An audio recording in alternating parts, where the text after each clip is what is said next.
myself a nice little cup of green tea.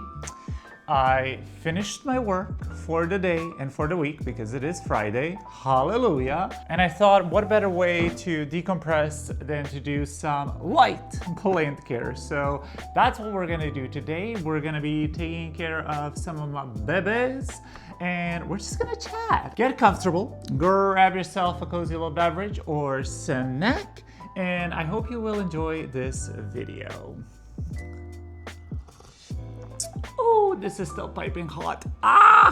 I want to start off with my Hoya Wolliniana UT152. If you watched last week's video, which was a houseplant tour, which I hope you guys enjoyed, you would have seen me talk about this plant and how I wanted to chop it up because it got way too close to the radiator and unfortunately it got a little bit crispy. What I want to do is chop her up and just plant the cuttings back into the pod and see if they root.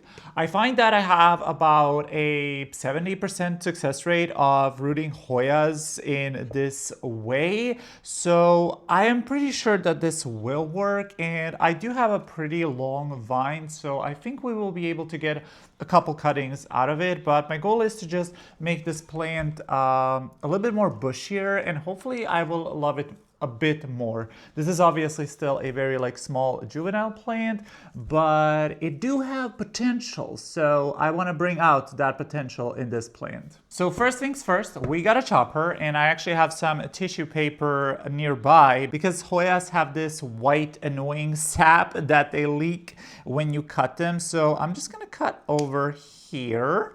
So this is one vine, and as you can see, we do have some crispy leaves. I don't know if any of the leaves at the bottom of this vine are viable, probably not. So I'm gonna make another cut over here, and you can tell that this vine is completely dead because it's like yellow and also hollow. It doesn't have any of that sap. But this section over here looks actually pretty decent. So I think I'm gonna keep this section. So let's go ahead and make some more cuts. So this will be one cutting, and then do you want to keep this as just one cutting? I don't like that these leaves are a bit burnt, but also I think it's fine. So I'm gonna keep these two, and then the rest of the plant looks fine. It was honestly just that one vine that was bothering me, and we didn't get a lot of cuttings from this, but that's fine. We will still be able to make her a little bit bushier. So what I'm gonna do is I'm actually gonna use my scissors or my shears and just make a little hole in here and just push the vine into that hole. Now this might be a little bit too long, so I'm just gonna cut it a little bit more. And there we go. And that's it. That's basically all I do. Very, very simple. The most important thing with this process though is that you make sure that the substrate stays pretty moist consistently. You do not want to dry out your plants if you're propagating them directly in a medium, whether that be soil or leca or semi-hydro or pond or whatever. But yeah, that was a pretty easy job, and I'm actually going to do basically the same thing to another one of my Hoyas, and that is going to be the Hoya multiflora Wonderfill. This is such a gorgeous Hoya, but as you can see, it is quite long and lengthy, and a lot of this up here was winter growth, so it's just smaller and weaker compared to the lower section. I can also see that there's actually a new vine poking out from the bottom of the stem, which is very exciting. My goal for this plant, similar to the Wolliniana, is to just make it a little bit more bushy, a little bit more special. Unfortunately, this one hasn't bloomed for me yet, and I am really excited about the blooms on this thing because they are gorgeous. So I think I'm gonna cut, let's cut, there we go. straight in half, you can see some of these top leaves just aren't looking that great. They're a little bit curly whirly. I definitely don't want to keep this, do I want to keep this bottom section? I think I'm gonna do this and maybe this top section. Maybe like that. And keep these two cuttings. I think that's fine. Oh wow, this Hoya has a very intense smell. And I'm just gonna discard this one because it does have this very curled up leaf and I don't want that, and that will also be kind of hard to propagate.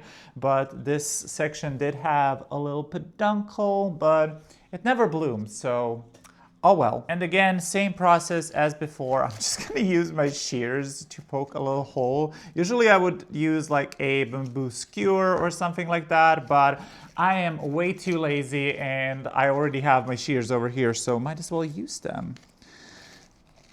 Okay, there we go.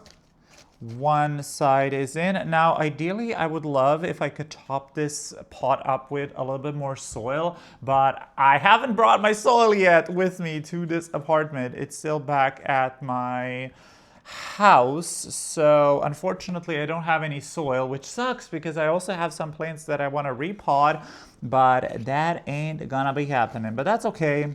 I will bring it eventually. The problem is I don't have a car. So like my brother has been helping me with the move and carrying my stuff, but he recently became a dad. So I don't want to bother him every single weekend with, you know, driving me to Zagreb and also just helping me get my stuff into the apartment. So it has been a bit of a slow move process, but that's okay. Hoya multiflora wonderful is done, and I think this plant will look a lot better once it turns into a proper bush. I have some leaves that I want to chop, one of them being on my Anthurium nigrolaminum GG Forgetii hybrid, which is such a gorgeous plant, but unfortunately this leaf over here is yellowing, and I don't know why, because this is the newest or the latest leaf, and I assume it just got shocked during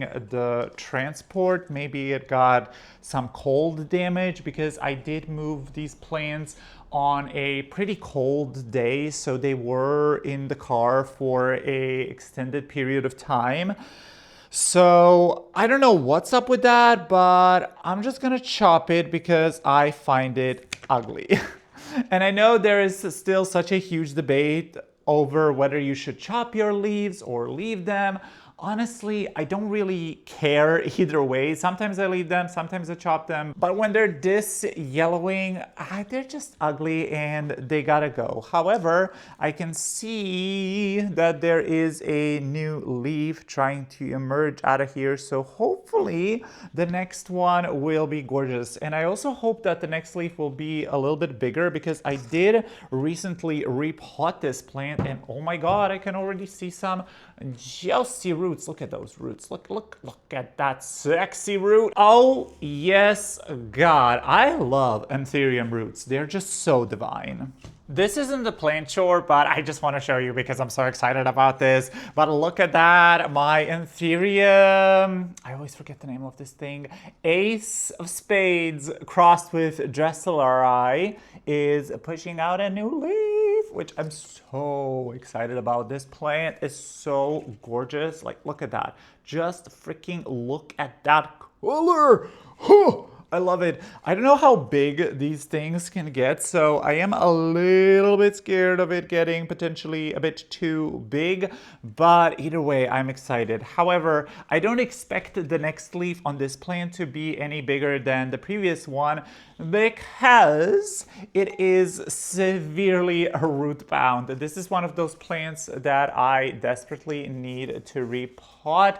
I mean, I like to repot my Anthuriums once I see like a good amount of roots around the edge of the pot. So I ideally should have repotted this plant before it started pushing out that new leaf, but it is what it is. We're here now. She's gonna survive. She's gonna live. But I just want to show you that update because this plant makes me incredibly happy.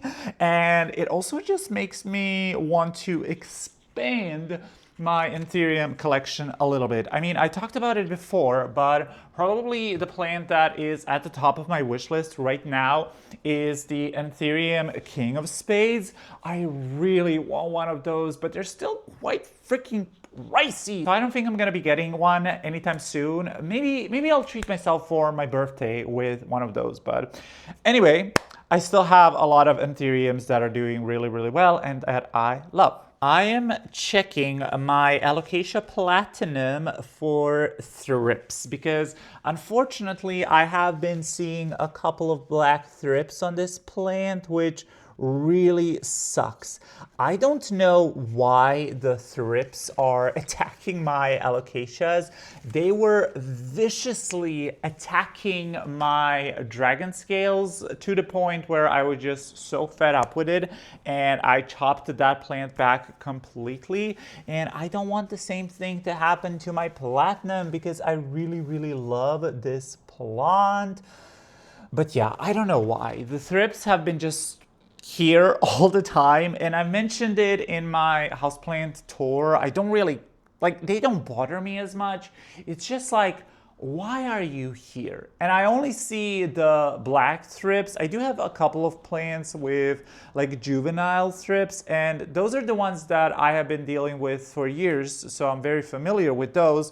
But the black ones are just such a mystery because they will pop up on a plant and I will only see like one or two at most, and I will squash it, I will sometimes treat it, and then they will just come back, but they don't really do a lot of damage. I have just been checking my plants, and if I see one, I just squash it, and that's it. I ain't got the time to be spraying or treating. It's just, it's not in my bingo card for 2026. Oh, but I do have another exciting update that I'm so excited about.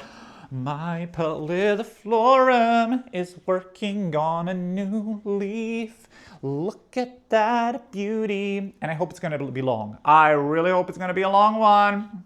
I really do. This was the previous leaf, so pretty long, I would say.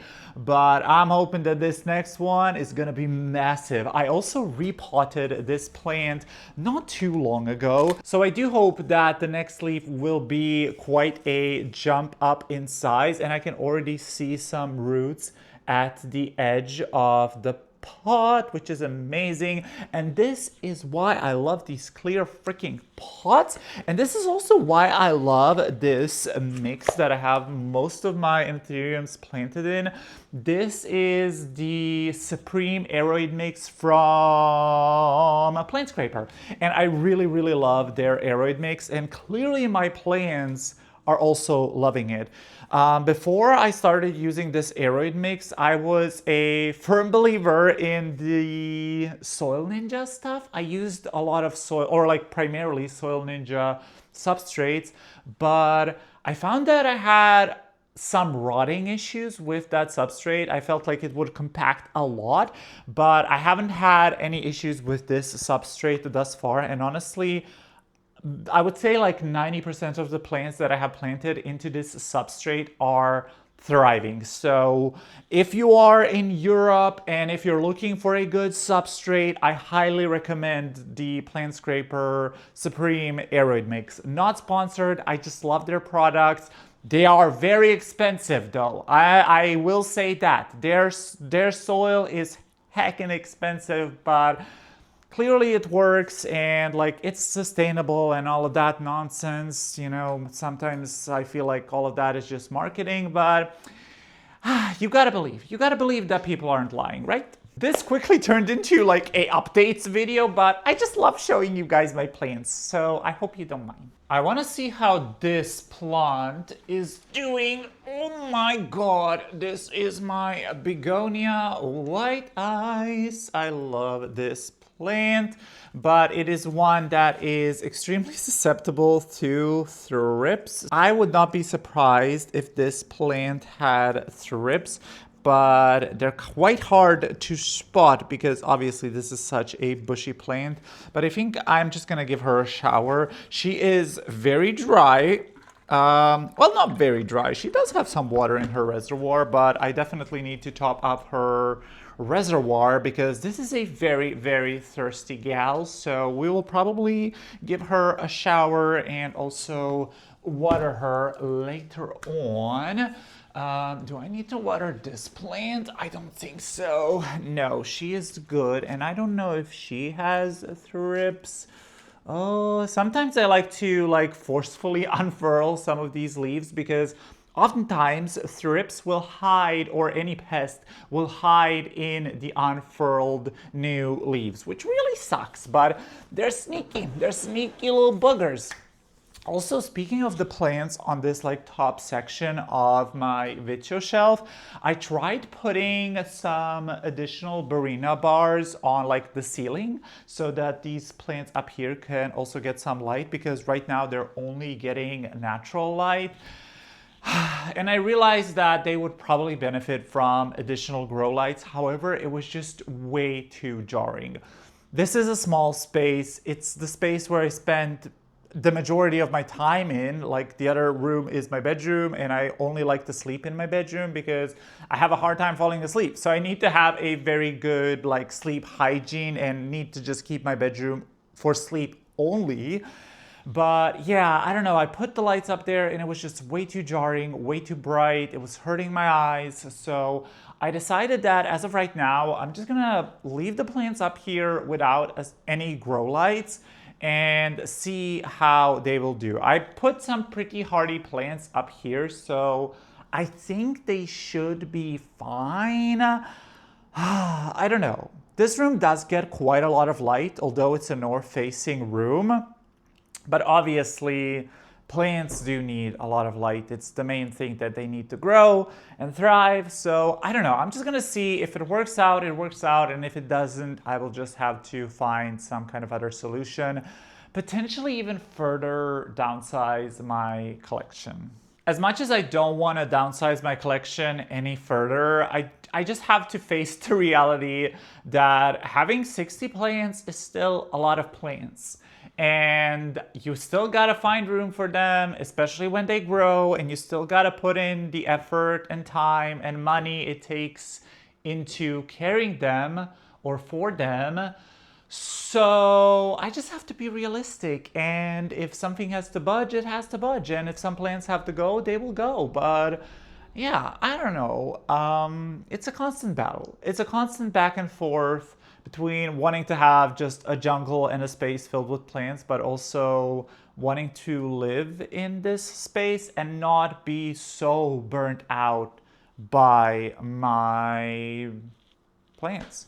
And actually, I found a new YouTuber who really inspires me, and that is The Morning Chorus. And surprisingly, she does gardening content and outdoor gardening.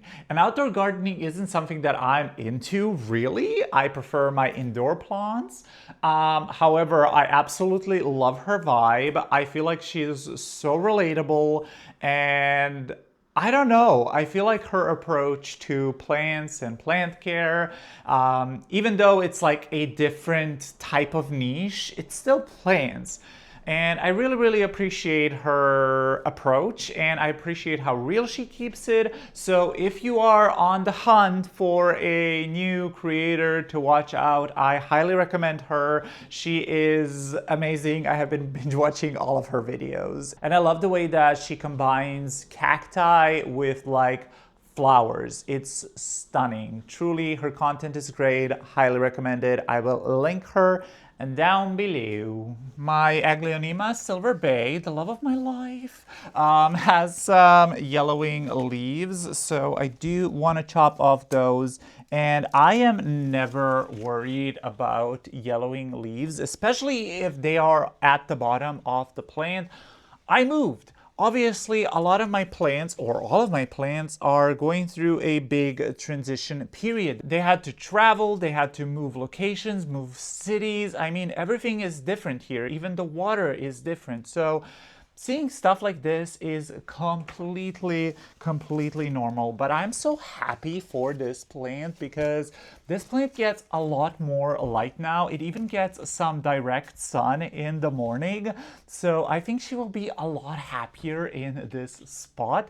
And speaking of sun, I feel like I'm being very chipper and upbeat in this video, and the reason for that is that we have been having some gorgeous sunny days. We have been blessed with just the most beautiful days ever. It is finally starting to get warmer. The days are finally starting to get longer, and the sun has been out, and I have just been soaking it all in, and oh my god, enjoying every second of it. This morning I went for a 15-kilometer run. It was gorgeous. Y'all know I love my morning run. So I went early morning, caught the sunrise. It was magnifique. And then during my lunch break, I live next to a really nice park. So one of my friends who lives like 5 minutes away from me, how amazing is that? She came over and we had like a coffee together and we gossiped, and it was just peak vibes. So I am so excited that we are finally entering spring and summer because I need this. I need the sun as much as my plants need it. And I've actually had a pretty difficult Sunday and start of the week because I woke up on Sunday feeling so anxious and low. It was just one of those days.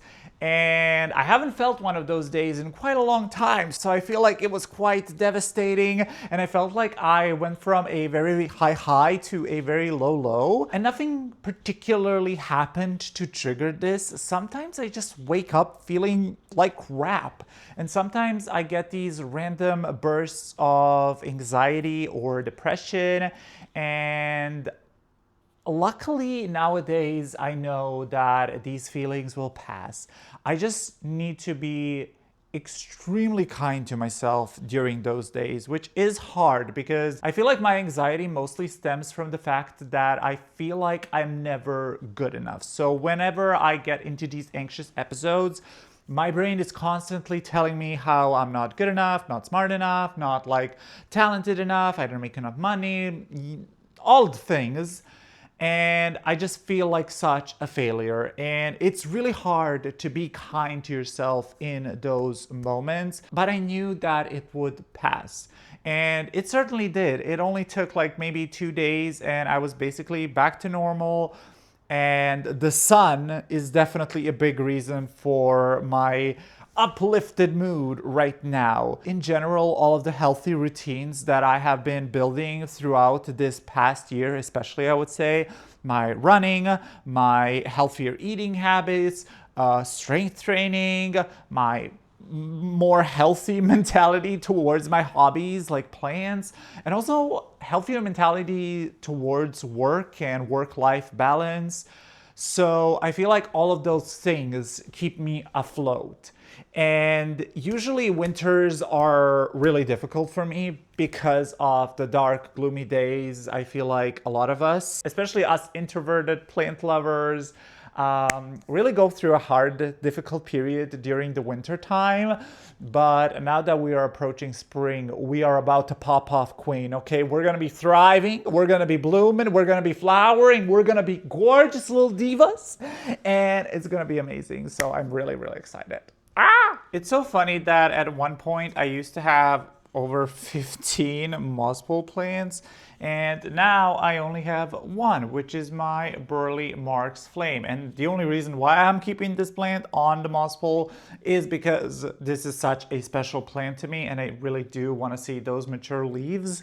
But other than that, I really do not miss my moss poles, and I do not miss the upkeep of them. Unfortunately, a lot of my Marantas have also been suffering with thrips, and I find that thrips have a very easy time hiding in Marantas because obviously they are such bushy plants, but I'm just they still look good.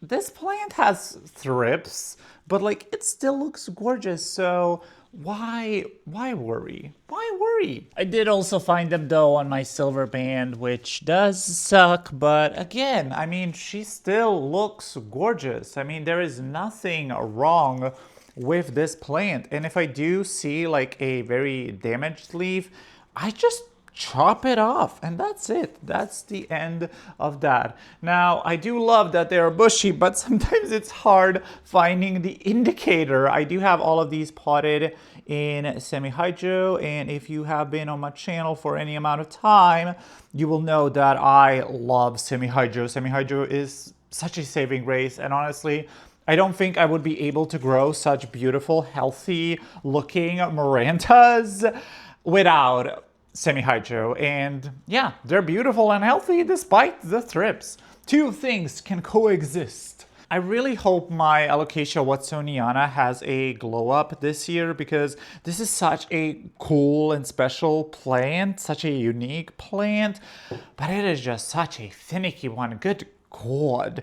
I also did downsize a lot of my Alocasias, mainly because of the thrips issue, but also because I realized that I want my collection to be mostly fuss-free plants that aren't really divalicious divas.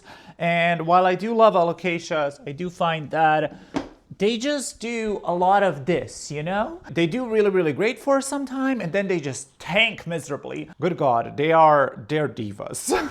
The sun is slowly setting, so I think this is my cue to end this video. Thank you so much for watching. I hope you enjoyed it. I hope you got something out of it. If nothing else, just some company and somebody to hang out with. I feel like my plants are in a pretty good state as of right now, and I am very much looking forward to the growing season and seeing how my plants will do. And I just want to remind everybody out there that this hobby should be about having fun first and foremost. Having yellow leaves, pests, some kind of damage, plants declining, all of that is normal. Just take a deep breath, relax, and try to enjoy this hobby for what it is. And what it is fun and bringing some greenery and happiness to our indoor spaces. Anywhoosies, I am probably gonna go order myself a little pizza, because I haven't had pizza in a really long time and I am just craving it after today's long run, and just gonna enjoy and watch some YouTube. So I will see you in the next one. Thank you for watching. Thank you for being on my channel. Leave me a comment down below. I would love to hear from you, and I will see you in the next one. Goodbye!